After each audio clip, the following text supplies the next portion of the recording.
You're a handsome devil.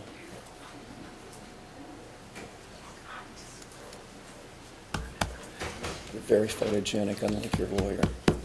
We're on the record as it relates to the matter of the Commonwealth of Kentucky versus Pettway under indictment 11 CR 3052. Prior to calling the jury, and the counsel indicated they wanted to put something on the record. Yes, but I think we're missing a prosecutor. Well, if you're just putting it on the record, it doesn't make any difference. Okay. 2 days ago, the court continued the trial for 2 days based on new evidence, or actually quite old evidence that's over 3 years old, that I thought I was asking for 2 phone calls from April the 8th of '09 and April the 10th of '09. I indicated there was a partial transcript of each of those calls in discovery from pages 114 to 116. Not yet, we'll get you in 1 second. And apparently those calls were being burned as I spoke, and I got a disc with 266 calls on the disc, ranging from June 2008 to May 2009. The most important aspect of this evidence that is over 3 years old that I got on the second day of trial is the following, and to keep it very, very brief, this is a phone call from Metro Corrections by James Hickman Sr. to his own residence, and he is speaking with an older female. You can tell that much, but there's an unidentified female that gets on the phone who was an eyewitness to this shooting, who names who did it, and I can't even make out who that is. But I'm going to go to the relevant portion in terms of what I would like the court to know about what I got second day of trial. And I will try to, I don't know if you can hear. Yeah, that was all right at the market. They was just having fun playing it. Man, I was worried like he called his ugly ass bitch saying that stuff. The dude just came and shooting. God. I said, that's great. Why did he walk there? Why did she walk to the store with him? Huh? Why did she walk to the store? Because she had her kids. And they was just over her? Yep. And until he walked to the store, she got killed? Yep. Until he walked to the store, she got killed. He seen his wife fall on the ground. He come running over her. Oh, my God. He seen her. He tried to bring her back. When we got around her, Uncle Raymond trying to bring her back. They pushing on her chest and everything. Was she got shot in the head one time? No, the dude shot her like 5 times. She tried running. He shot her like 5 times? Yes, in front of everybody. Did they catch it? Nope. They ain't caught it? Nope. What's his wife's name? I don't know her name. I used to get to see her face because they had it blocked off. Oh, my God. But they said it was some dude named Swing or something. Sling. I don't know, bro. They say he drove a truck. God, man. Shepherd Square. Yeah, he just had on all black and he just shot and killed them. In front of everybody. That's who did it, Judge. And I got this on the second day of trial. Not only that, but there's a video interview that was the subject of a suppression motion regarding identifications.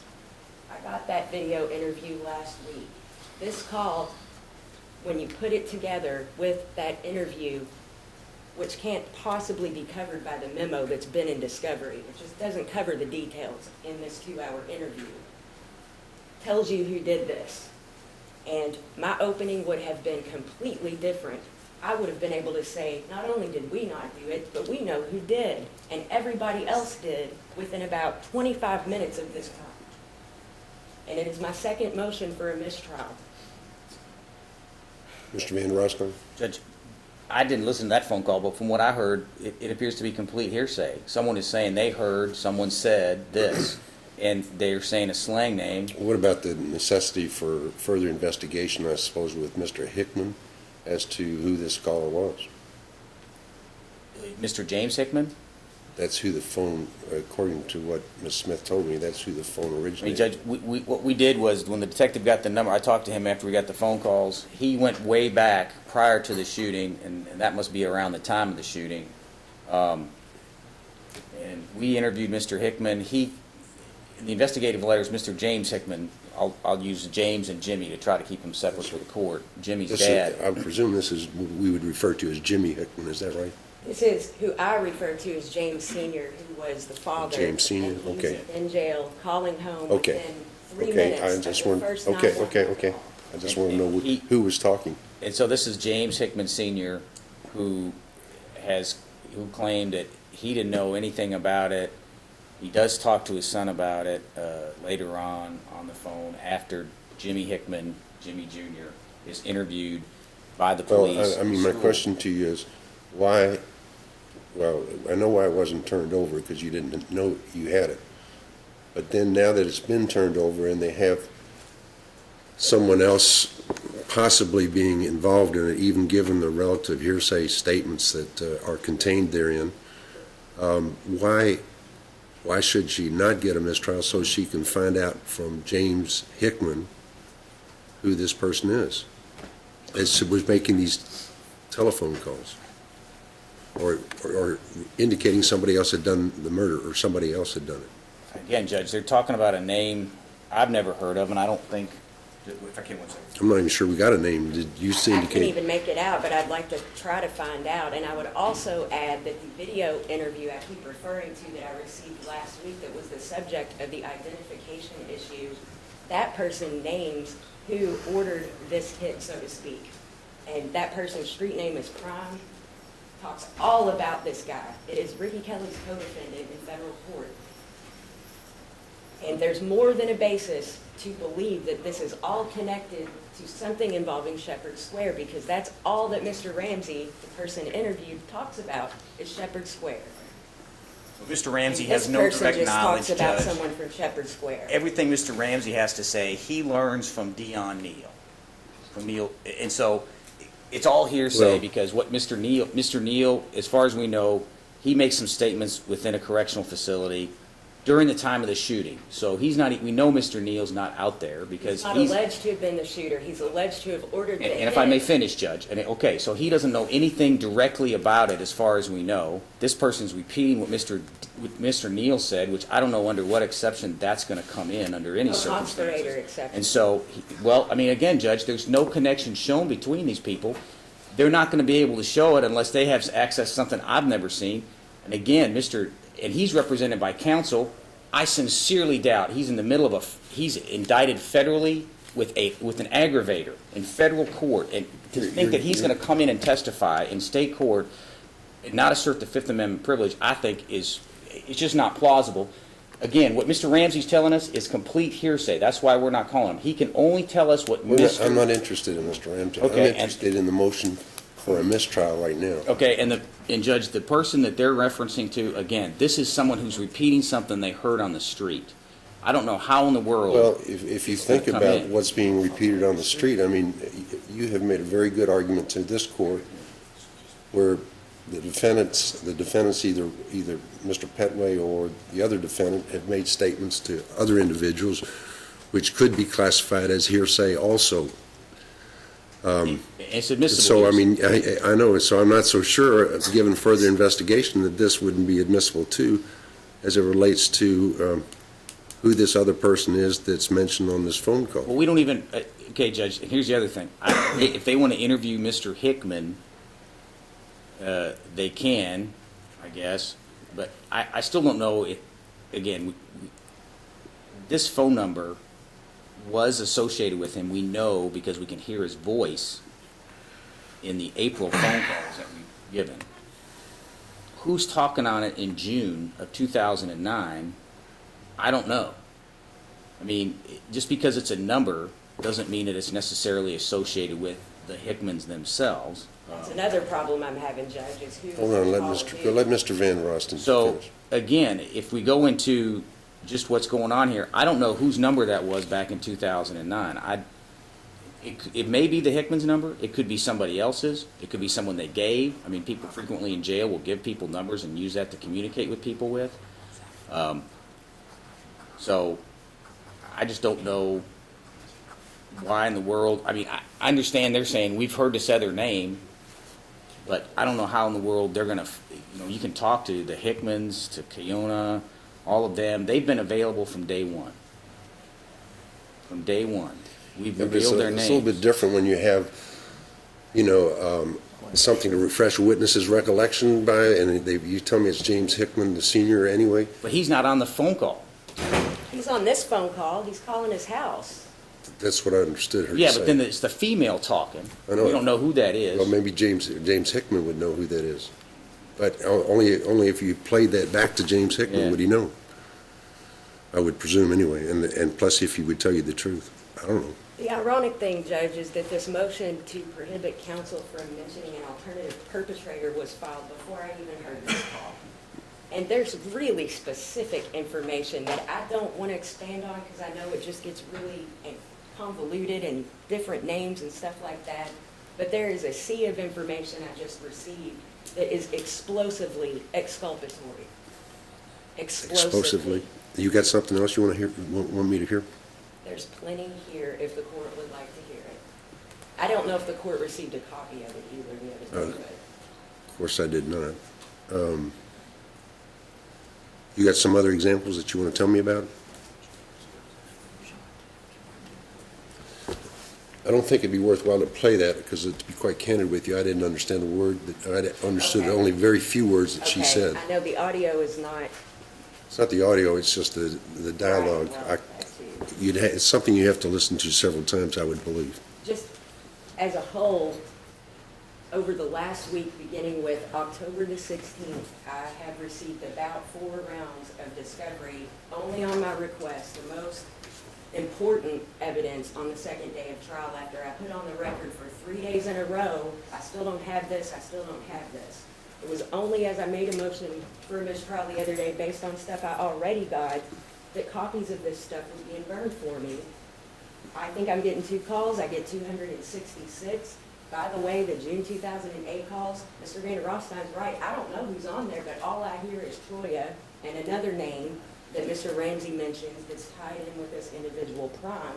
There's a lot that I need to look into, and I couldn't possibly have known to do that before 2 days ago, the second day of trial. And my opening in theory would have been completely different in this case. People were talking about who it was right after it happened. The credibility of Kayana Thomas and Jimmy Hickman is also very much at issue as a result of these calls, particularly right after the shooting. There is a call 3 minutes after the shooting by James Sr. to home, and they don't know where either of those kids are. They don't know, and they're scared to death, and that's when people start really telling the truth, and there's lots of excited utterances in here that regardless are admissible hearsay under any definition. So it'd be your intention to introduce that evidence? Is that what you're saying? I would, but I need more time to explore these other people that are, you know, there's a lot of proof that I've just got that shows they did it. I can't possibly address that at this point, midstream in a trial. I just, my hands are tied, it's like being blindfolded. I don't even know who to subpoena. I don't even know that lady's name. Do you think you can find out? I know the Hickmans. These phone calls, were they back in 2009? The call the court just heard occurred about no more than 30 minutes after the first 911 call on March 23rd of 09. They begin in June of 08 and they end May of 09.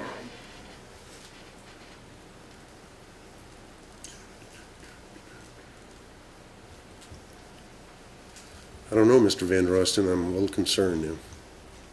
And I mean, Judge, I was I understand the concerned- court's concern. I was concerned 2 days ago also, but I thought we could resolve it by I mean, giving her some time to review whatever the record is. they But can now, review it, Judge, and our stand will always be that there are always going to be people who are going to say something that they've heard on the street. And That's it's how just- this case got indicted, But, Judge. and Judge, if I can just finish, you know, and again, it's not going to be admissible because I'm not bringing in anyone who's going to say, I heard on the street so-and-so did it. I'm going to bring in people who are going to say, that person told me. And I think there's a very big difference. There's a big difference in jail phone calls when someone's going to have to come in and identify a voice at a minimum. At a minimum to put that in. And then, once you've identified the voice, then it's going to have to be admissible under an exception if that person's not available. So those are big hurdles for anyone. Us, doesn't matter who's trying to bring that proof in. Hurdles I couldn't possibly have surpassed getting all this information on the second day of trial. and again, Judge, I was aware of the April calls. We weren't even aware of Jimmy Hickman until, I think, was it whenever the first investigative letter details when we met Mr. Hickman. So we couldn't possibly have known about the phone calls before then. Investigative letters about 2 weeks after this murder, that's when they went and talked to Jimmy Hickman. That's when we- Right after the trial. And it's been an ongoing investigation, Judge. We didn't indict it till 2011. So we were looking at it for a long time. Our main concern, Judge, is if there is a continuance, we're gonna have to bring everybody back. I'm requesting a Always mistrial, a big Your Honor. deal. I can't pick back up midstream. It's not going to be effective representation. It's just not. It's fundamentally unfair to do that.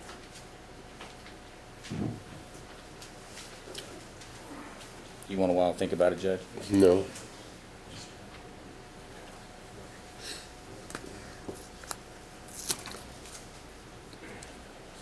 How much time are you talking about that you would need?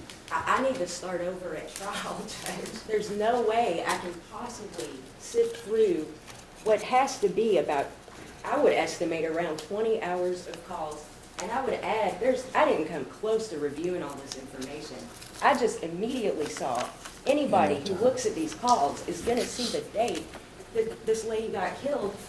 And it's 3 minutes after the first 911 call. That's where I started listening and tried to listen to as much as I could from there. I mean, I don't know what's in there. I don't know what might come up. This is over a year's worth of information that I would have to first review and then investigate. It could take months, frankly.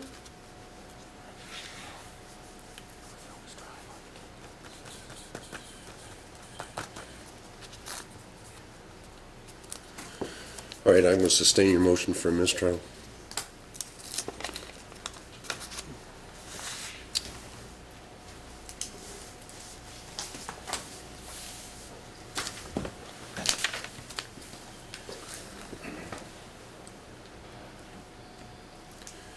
This court's going to start a death penalty case in February, so I guess we'll have to go to March. Judge, we have the kidnapping case scheduled in March. We'll try that first. I'd like to reserve any argument about dismissal with prejudice as well. I will address that with a written motion. And it doesn't matter when we select for a trial. I know my client wants to go to trial, but I know that I need some time to investigate. See if you can do that while I'm still here, all right? I don't know how long you're. Well, technically, I'm scheduled to be out of here next Wednesday, Okay. only because of this trial.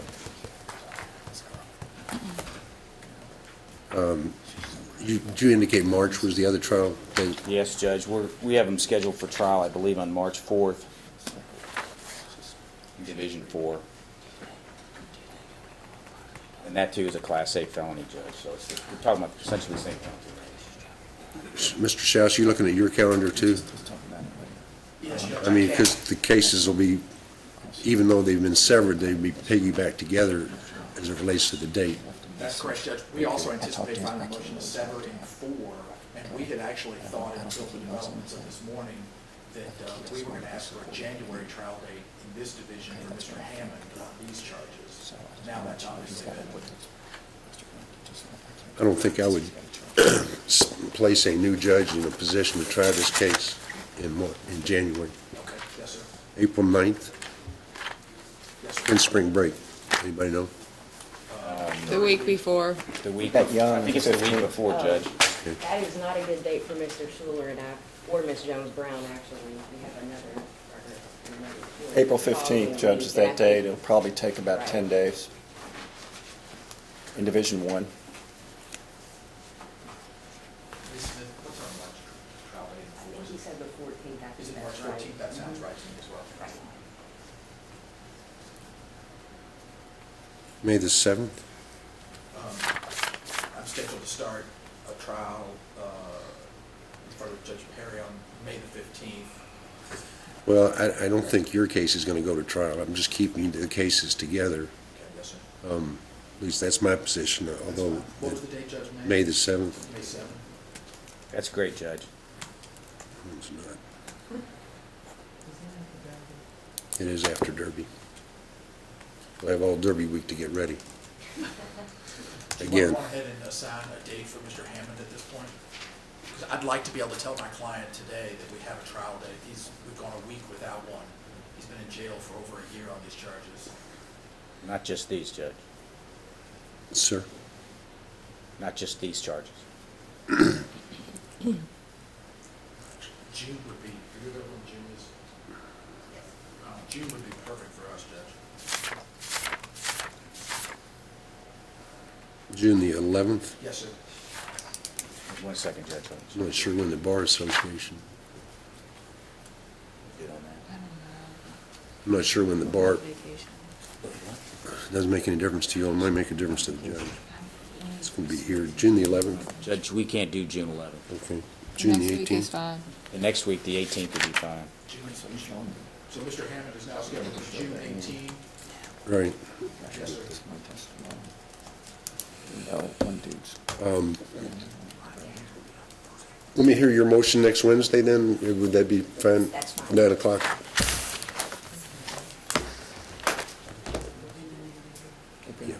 So I don't know if you'll be able to take it. So, October 31st, I know that date.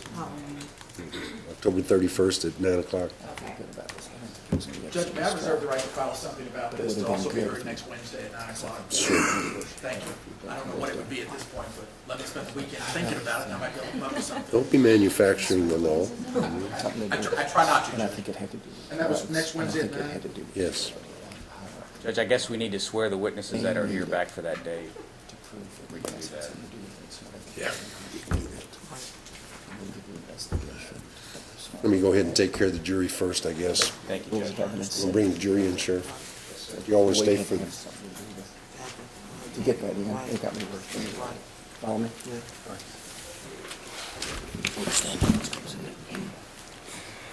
We get transfers now? Okay.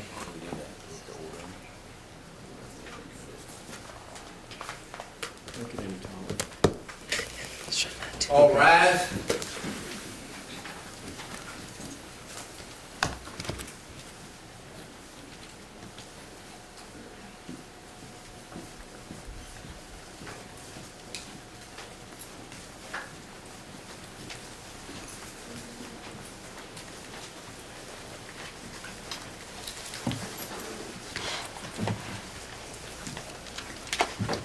All due present, Judge. thank you very much, Sheriff. You all may be seated.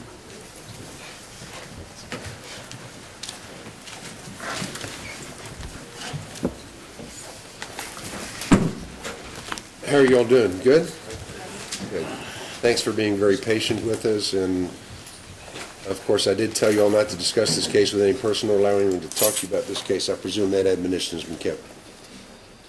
You might recall on Wednesday, I said that a hiccup had arisen in the trial. And now a gigantic hiccup has arisen in the trial.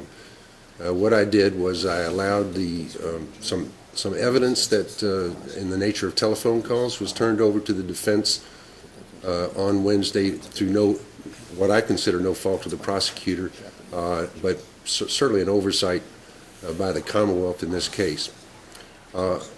These telephone calls had evidence in them, according to the defense, which I've been listening to this morning, that exculpate or tend to show that perhaps another person committed the offense other than Mr. Pettway. Although it would not, as it stands now, be admissible in evidence in a courtroom because of the nature of the evidence that was heard on this telephone call. But it's my duty to give the defense an opportunity to investigate this further. And of course, there were a number of phone calls. It just wasn't this one phone call, but this one phone call that was played to the court this morning certainly indicates that somebody on the phone believes somebody else committed, some other name committed the offense itself. So I'm going to give the defense the opportunity to investigate that further, but in order to do so, I have declared a mistrial. So the good news is you won't have to listen to any more evidence in this case. Of course, the bad news is you're not going to get a chance to listen to any more evidence in this case, nor reach a decision on this case. So as I've told you throughout these proceedings, not to discuss this case with any person, not to read anything about it. Now you can talk to whoever you want about this case. Of course, you didn't hear most of the evidence. I mean, you didn't hear 2 days' worth of evidence anyway in this case. But now you can talk to anybody you want, read anything you want about in the newspaper, or certainly you can watch television as opposed to news. So you are now excused from these proceedings. If you would, report back to the jury pool room and await further instructions. You can leave those pads, pencils there in the chair. I'd ask everybody to remain in the courtroom while the jury files out, please. All rise.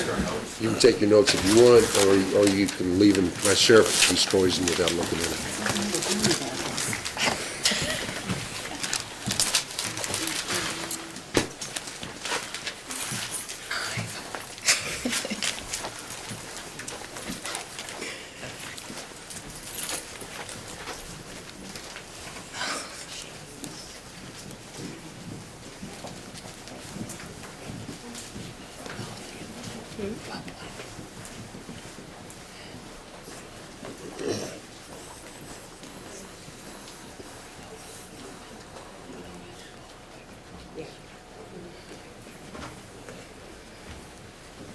Okay, thank you all very much. You want to, I'll stay around for your witnesses. Thanks, Judge.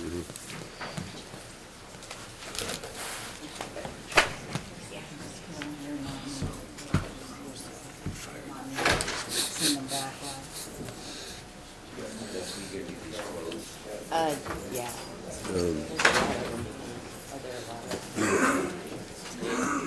Yeah, we'll issue I guess. Let them bring it back to your attention.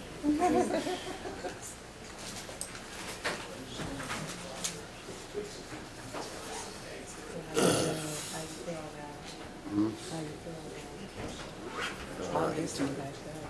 I mean, I'll listen back there too. This mine is back. The recording is currently back. Did you understand? I didn't understand what she said. Somebody's name. Yeah, I heard that. I heard, dude.